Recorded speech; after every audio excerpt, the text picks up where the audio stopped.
You are listening to the Backline podcast.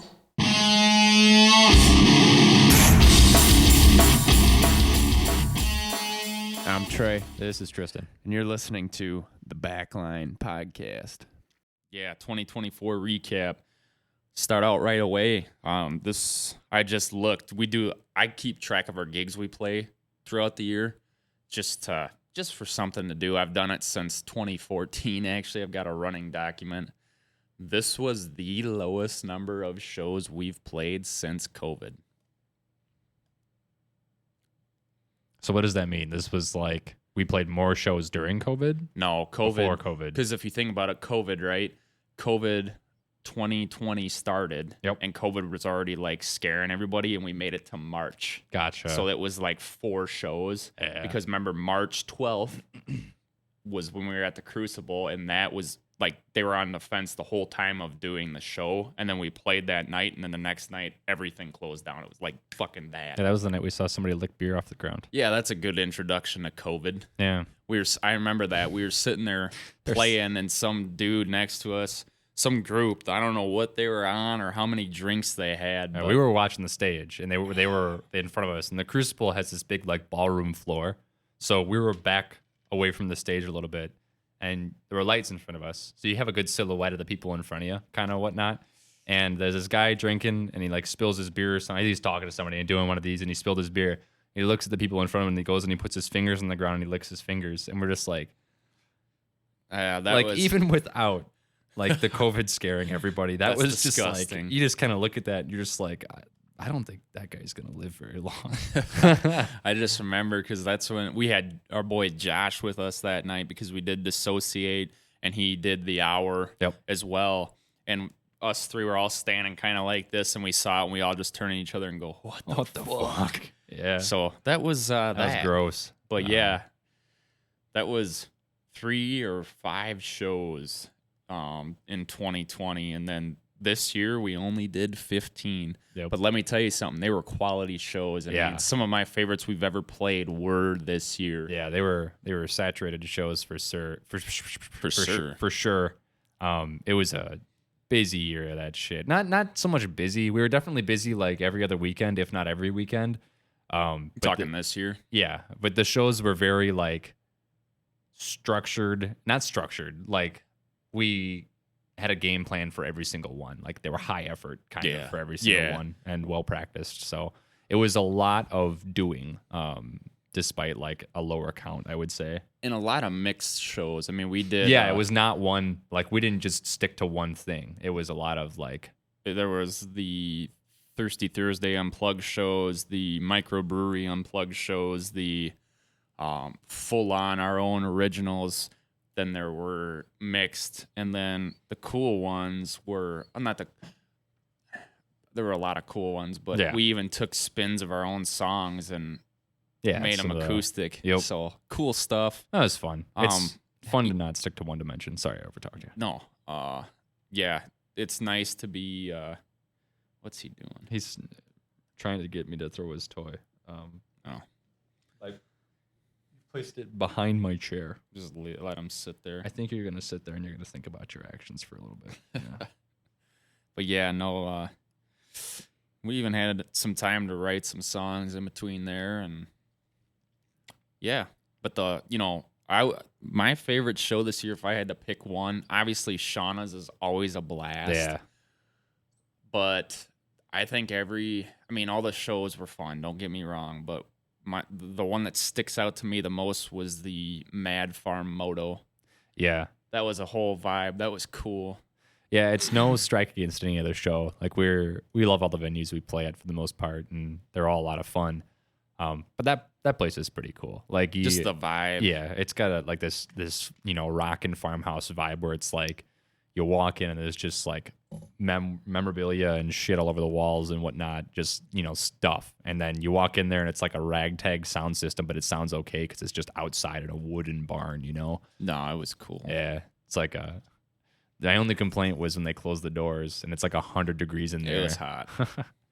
But it was cool. That and you had the moto track out back, which nobody really used, but you just saw it, and it was like a vibe. A setting. It was a neat little setting. And it was a decently close drive. It was in Brooklyn, Wisconsin. Yeah, it wasn't bad. I think we got a comment. Yeah. Top 3. What are your top 3 shows? Top 3 shows. So number 1 for me was the Mad Farm Moto and Music. Yep. Oh, number 2. It's hard to rank them. It is hard. So I said it, but Shauna's, and that one was a lot of fun, but I still remember that because of the shots. Yeah. Oh, that was a brutal next day, and we had to play a show. Yeah. And even our sound guy looked at me and he goes, "Dude, are you ready to do this?" And I go, "No." That was, let's see, that was Shauna's and then the Moto Club afterwards. No, it was Sean. Yeah, it was Shauna's and then the Beowulf Winter Party. Yeah. So on that note, the shots, they love us there, right? They like us a lot, and we like playing there, and it's always a lot of fun. But the problem is we like drinking beer because it kind of lets you pace out your night a little bit. Yeah. And they'll just run up to you and just feed you shots, which is 2 bad things, right? It's a sugary drink, so it fucks up your voice. B, it knocks you over because it's like, a shot. But we couldn't say no because it was Shauna's birthday. Yeah, it's like, how do you say no? and 3, it's just like, then you start to like, you're playing and you're not thinking about the fact that you have a show the next day. Oh. So you're not. Well, you're giving it your all. Yeah, you're not preserving your voice at all, which, you can, there's like a very fine line between pushing and then just like reserving yourself a little bit. And then once you have too many shots, you just kind of lean towards pushing more, and you'll wake up the next day without a voice. So that's kind of what happened. It is what happened. We spent all of that morning, I think, just warming up our voices and then stopping. And then like getting sober. Yeah, right. So that would be number 2 for me. Yep. And then my 3rd, oh gosh, it would have to be either Chubb's or the first or second Thirsty Thursday show. How about you? Yeah, I think my 3rd place has probably got to be either. I mean, the ball carrying was kind of fun. Like that was fun. That was a fun little show. I liked the vibes there a lot, but I have a hard fucking time doing 3 because like I'm stuck between putting 3rd either. Just pick them. Yeah, Screw it. I think it's gonna be the ball carrying, and then what did we play that was fucking cool? Yeah, I feel like I'm missing a good one. There's got to be one of them that's just cool that I'm forgetting. The ball carrying, probably Chubbs, and then because I like the stage. And we got sick. I mean, aside from having to bring all of our shit, it's kind of nice to put that stuff to use and like lay it out and make it work right. Yeah, it's kind of fun, at least for me. Like I like to kind of dial in the sound in different places is kind of a little thing. And then number 1's probably the Moto Farm. Like that was a lot of fun. I just like that one sticks out to me big time. Oh, well, we didn't play that. We hosted that, but when we hosted Trembling Giant here on stream, that was I fun. thought that was fun. Yeah, it's hard. I mean, it's hard to nail them down. Like that was 3. fun as hell. That was a lot of fun though. But yeah, no. If you guys hadn't seen that, I don't even know. It's definitely not up on Twitch anymore. I can't remember if I chopped it up and put it on YouTube. But we did a featured artist down here. The podcast episode is out, so you can go find that on YouTube or Substack. But it was super cool. We did a Friday night live stream from the man cave, not even the studio part of it, but we hung out on the couch, had some beverages, and talked literally for an hour with another local musician who's doing very well for himself, him and both of his projects. And yeah, talked for an hour, and then we took a short intermission, and he came over here and did 6 songs live for us. So that was a good one. So that was cool. Yeah, thanks for asking that. Yeah. Those are our top 3, and both of them were capped off by the Mad Farm Moto. Yeah, that was fun. So yeah, on top of that, one thing before we get into that, so because I do want to dive into that a little bit. Our last 2 shows of the year, since we missed last week, we can talk about. Shoot, I can't remember if we even talked about The biker show. What we got? The one outside. Let me reread it. I think the first show this year I saw y'all play at was Portage. Oh yeah, Portage is always Portage fun. is cool. Always fun. That's just a given. I mean, Yeah. that one's fun. That must have been a big bill one. Yeah. I mean, we only played like larger bill shows this year. Yeah, it just was like a a lot dual of bands. stage Yeah. setup. Yeah, Portage is always fun. I love going up there. The one thing that I dislike about that is the damn drive. Yeah. Because usually we're busting out of work early and right in that damn rush hour traffic. Yeah. So that's the only knock on that one, but that's not their No. fault at all. No. Yeah, it's cool. And we love Greg and the fam, and yeah. yeah, that's an awesome venue. Yep. And that's one we just kind of let loose at. So Yeah. That one's cool. Can't go wrong there. It's a cool spot. that might have been the show where they've got and if you were there, but they've got a punching bag that measures how hard you punch. And I just kept hitting it all night. And of course, the more I drank, the more confident I was getting. So I woke up the next morning, my whole hand was bruised because I got it in like the 950s. I mean, It was up there. You have to throw out your shoulder doing that. That's like one of those things. But yeah, that's a cool spot. Yeah, Portage is awesome. I love going there. Yeah. I when Greg asks, I never tell him no. It's like, yeah, that's a fun place. Oh yeah. So yeah, no, back to our last two shows. We did the CC Riders in Madison, which is fantastic. Tristan played by a nest of Yellow Jackets. Oh yeah, that was fun. So you want me to tell that story?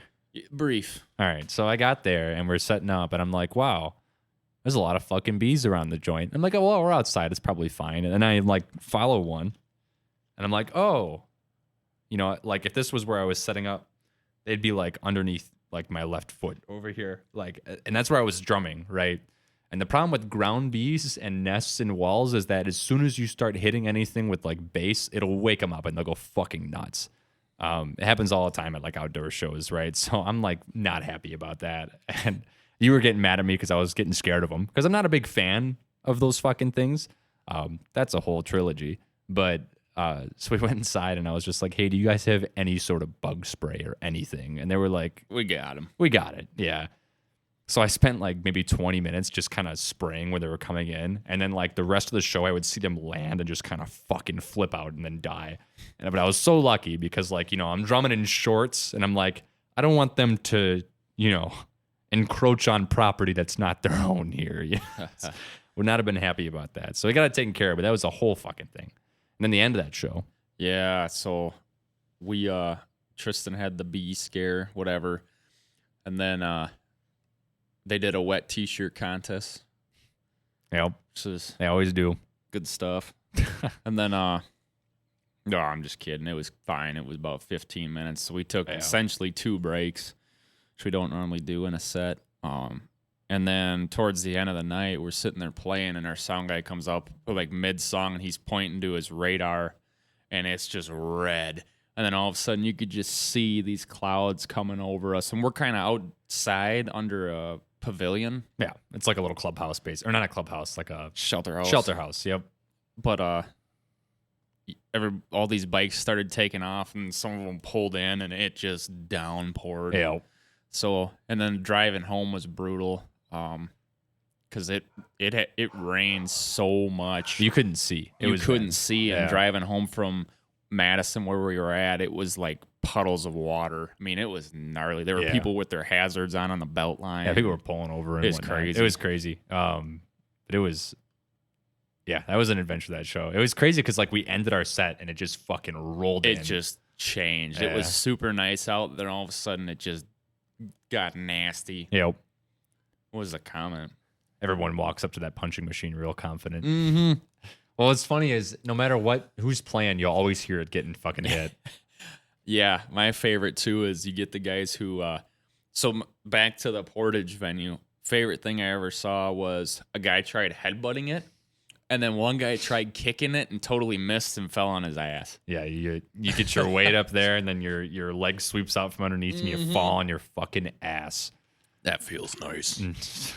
So yeah, no, and then our last show was Chubbs, and we actually played down here prior, and we did acoustic, and it was funny because we show up with our acoustic stuff, and they had screen printed their own artwork T-shirts with like Red Eye on it and Sick One, and they were ready for our original heavy stuff, and we brought our acoustic stuff, which they enjoyed it. And if you've seen our acoustic shows, once we get comfortable and feel the crowd out, we do get a little heavy with them. Yeah, wake up a little bit. But so I'm like, well, I promise next time we'll do the heavy shit and or whatever you want to call it. But yeah, so we got down there, loaded in, and everybody was ready to party, and had some fans come down, and you know who you are, and really appreciate you coming down and following us throughout the year and hanging out with us and being there. And yeah, it was just a blast. We played everything, you know, our covers, whatnot, and then a lot of our own originals. And if you were down there, you heard one new one. So, yeah, that was fun. Good time. Made some connections. Would love to get back there. We will, if we play live.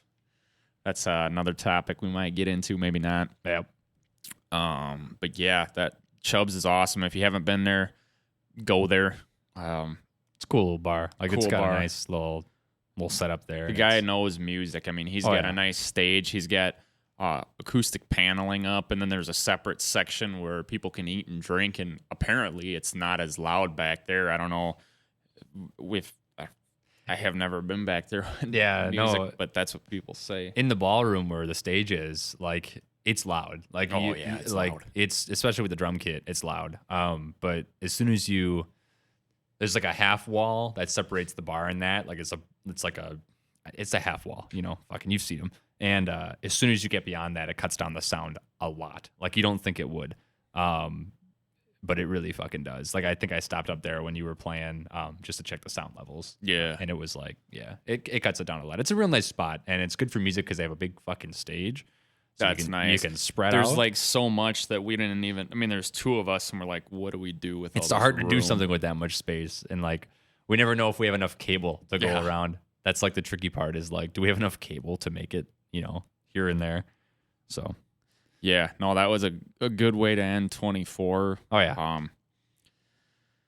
Yeah, and it's, you know, we'll kind of transition from live shows here, but one thing that I noticed and just recently was we released no music in 24. yeah. It was all 2023. And do you know how fucking boring that is for us to continue to play songs from 2018, 2019, 2020, Yeah. 20? I mean, Red Eye is somewhat new, Yeah. but But it's not like writing an album of music. It's like one song you can play for 10 minutes. You know, it's like, not even like Yeah. 3 minutes. so we're like, as far as like progressive goals, that's like one of them. That we're that looking was to- a big factor in just putting a stop to live show madness Yeah. because like I've talked on previous Substacks and Twitch, you know, it's cool. Back in the day, we had to fight to find shows, and now it's like it's cool that you've built a reputation for being diverse and professional, and you know, you get a little bit of reputation behind you and a little bit of a following. So it's like people constantly asking us to play, which Yeah. is awesome. But we had to put the kibosh to it to focus on why we started the band, which was to create. Yeah. You know, sometimes you let the playing out all the time, the partying, the money, the hanging out, you let that kind of get to you, and that's your motivation behind music. And you're kind of just not go through the motions playing live, but you're like, yeah, this is fun, but you know what? I can't wait to hang out and drink beer after this, or I can't wait to. And it's like if that starts to become a little bit too much of the motive, then you got to reset a little bit. Yep. So, but again, the main reason, and if there's any promoters watching, sorry we turned you down, because like I said, we could have been booked into 25 through 25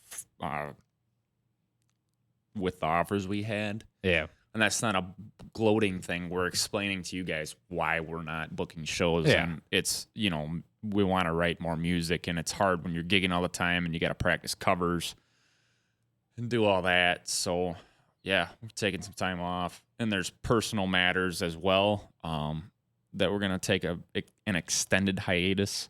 But yeah, writing music was a big factor with the band because we've actually got one track fully done. Yep. 2 scratch guitar tracks that are in his hands to practice, and then there's a third guitar scratch track in process as we speak. Yep. So we've definitely got the material. It's just about getting in the mindset, getting in the recording. Hence why we didn't set anything else up in the studio, is so we could focus on the scratch tracks. And then once we get those nailed down, Tristan will come down, set up drums. We'll get mics. It'll be good. So, yep, that's the goal. The goal is to kind of streamline that process and kind of get more content out there that's like new. Yeah, because like I said, when we love that you guys love hearing our whole discography, but when you're up there playing it for the 100th time, it's like we need something new. Yeah, it's playing the songs off an album you released in 5 years ago. It's like all right, we got to do something different. It's like it's not a bad thing. It's just No. like I'm ready to do something new. and they're fun to go back to. Like when we if you were at a couple shows, we did bring back like Sinner and a big one at Chubb's that they like was Something's Missing. Yeah. It's like that puts a smile on your face. Those are fun to bring back. But when you're doing like we do frickin' Decline every night or something else, Yeah. it just gets to be a little much. Burns you out. Yep. Studio dog number 2. What's up? Yep, gonna sit right there. Guess you got places to be. Yep. All right. But yeah, so new music on the horizon. If you were at a couple of our shows, we actually did a kind of a basement take of some acoustic tunes, some acoustic renditions. So you have the CD. We actually still have a couple left over. Yep. But that was our only new material released in Yeah, it was just 24. A And take on a previous track. yeah, I don't think we've ever gone a year without releasing music. No, yeah. So But that's the driving force. Just kind You- of just connect with it again. Like, yeah, we were just going and going and going, and it's like after a while you're burnt out, but you got to keep going. yeah. And I'm not complaining. It's just like your mindset gets locked in this, and you kind of just keep putting off new music and getting in the mindset to create. Yeah. It's like, we learned a lot of like covers and whatnot Oh, for a lot God, of those yeah. shows. And that takes like a significant amount of effort and thought.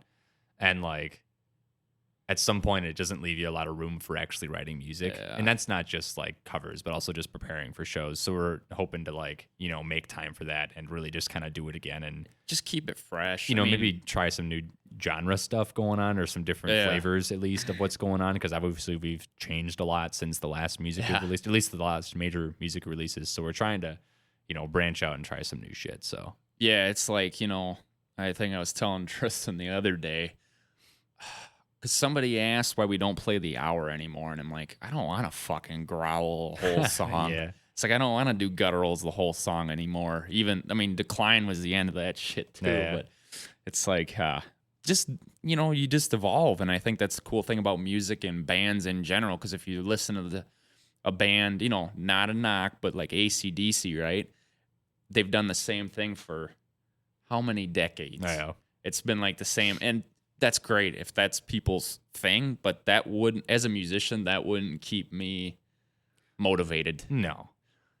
And then you look at bands like Korn, where they've been all freaking over the board. Yeah. Some of it is not great. Some of it's great, but it's just all different. So No, yeah. And it's like, it's a lot of fun. We haven't had a whole lot of experience with this, but like with like shows, right? And you can kind of read the room. It's cool to give the crowd one song that's like yours, and maybe they like it, they don't like it, and then you can do something completely different. You can say this is also ours, and they'll be Yeah. like, you can kind of reach a broader audience that way yeah, in marketing terms, but it's more like you can connect with more people. it's you super can kinda, cool because oh, I like that one. I didn't like Yeah. your other one, but I like that one. Those are both yours. It's a cool conversation to have. So the idea is that not only are we trying to like, connect the music again and write more, we're trying to also be able to, broaden that horizon, Well, it- organically. it So, is cool because if you get up there and we do a song like Decline, people are gonna be like, "Ooh," But then you put something out like something's missing, and people are like, Right. "You do both? It's a different you vibe. guys are Yeah. human. You're not these angry rock and roll guys who, it's stereotyping. cool. But Yeah. It's kind of So- fun to break that stereotype. So Yeah. Oh yeah. that's the idea. So that's the main reason. Like I said, personal reasons that we won't get into or talk about. But Life yeah. shit.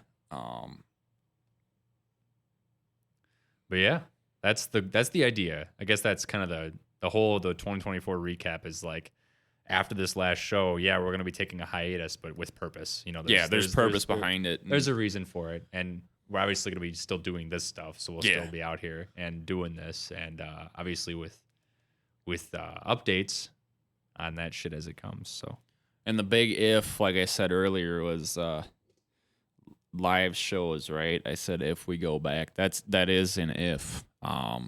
We're breaking it to you guys right now. That's an if. Just because, I mean, we love playing live. We love connecting with people. It's there's nothing like it, but it's like it's a lot. It's a lot, but it's also, and we're not complaining. It's just like No. the reason we started a band was to create and connect, and it's Yep. like, I mean, yeah, you connect at live shows, but I don't know. And aside from the band as an entity, right, which we are going to continue to create and, Oh, yeah. still play music. But aside from that, like, we're also getting older and doing our own shit and getting busier with our own shit. So it's like harder to make that kind of time. And we both live, busy-ish lives. So it's like kind of hard to balance that sometimes. Not that as an excuse, but that's just like No. another reason behind it. But And I say if, but I'm sure we'll play live shows again. But maybe not as frequently. But when is gonna be the key. Yeah. So yeah, no, we'll let you guys in on that because you guys watch us every Wednesday. But that's one thing that we want to be straight transparent about. Yep. Again, not with Facebook world, but with you guys and our Facebook world. Yeah, our Substack. Actually, I don't even think I put it on Substack. Doesn't matter. But yeah, live shows if, when, and how frequently in 25. We don't know that yet. I actually told Tristan, I said, we're not playing any damn live shows till we have an album of music to release. And we're on track right now. Yep. So, yeah, that'll be a big driving factor will be if we have new music out because obviously you're going to want to promote that as much as you can. If we choose to play live, I guess. Yep. So We'll see.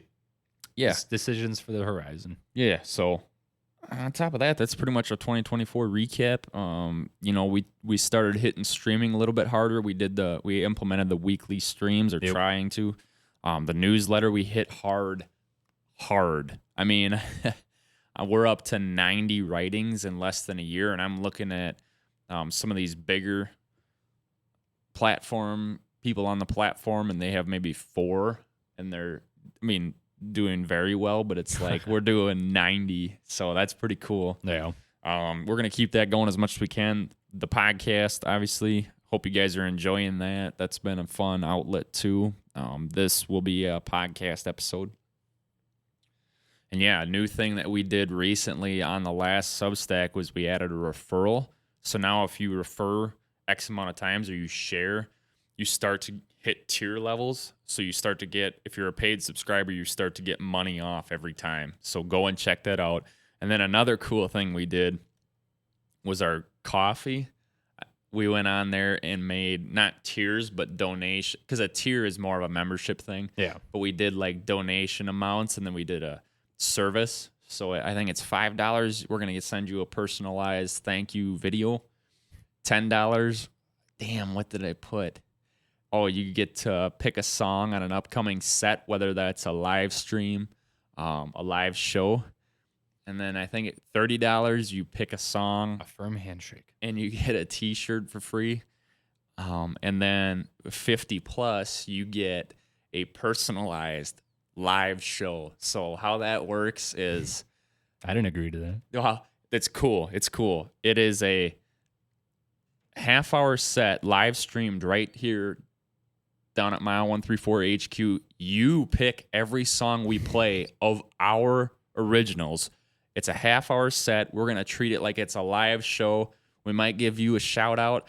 we're going to record the audio and the video, and then we will somehow, it'll either be listed on our YouTube as private just for you, or we'll get you the video, but I'm guessing it's going to be too large, so we'll probably just have to list it on YouTube. But yeah, then it's yours. So that's your live show, and that Twitch stream, it's not, I misspoke. It's not going to be a Twitch stream.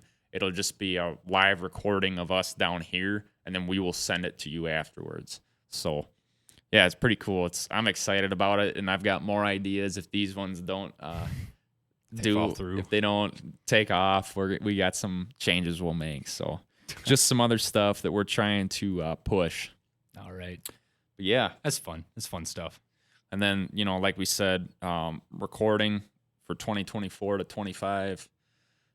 Kind of, this is our up next stuff. So recording, and then we're gonna freshen up, merch,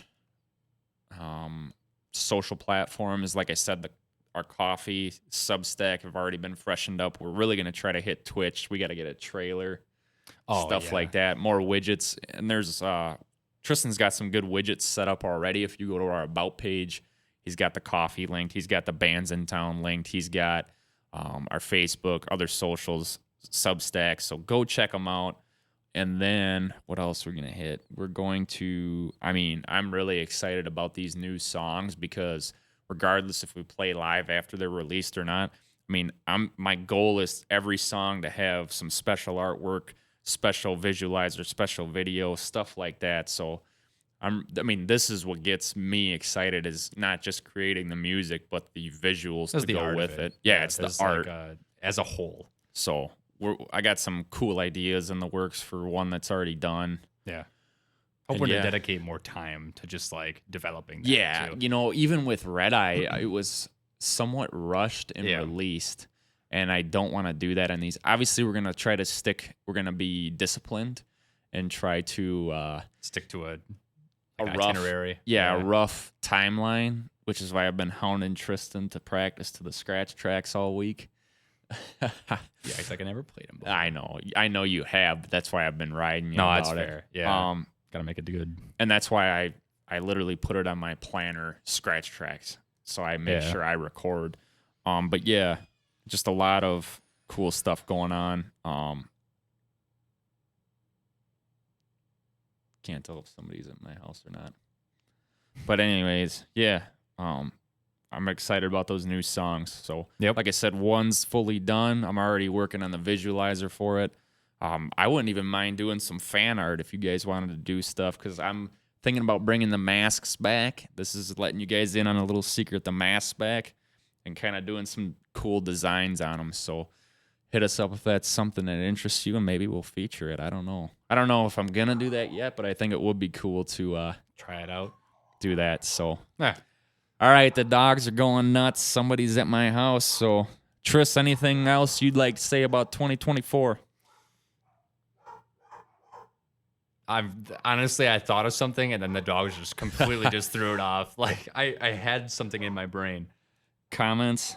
We got some hell yeahs and some fucking hell yes. hell yeah. Hell yeah, brother. That's what I got. So I just want to say, from my 134 brothers 134 to you guys, thank you so much for your continued support, for tuning in, spending your Wednesdays with us. Yep. Following us, liking us on Facebook, Instagram, TikTok, Snapchat, Substack, all that. It's just been, you guys keep us going, and I think it's going to be good that we take a little bit of a break. Yep.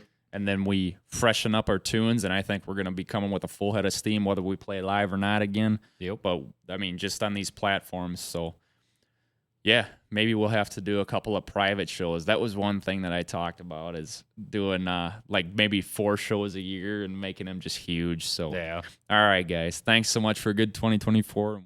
Thank you for listening to the Backline Podcast.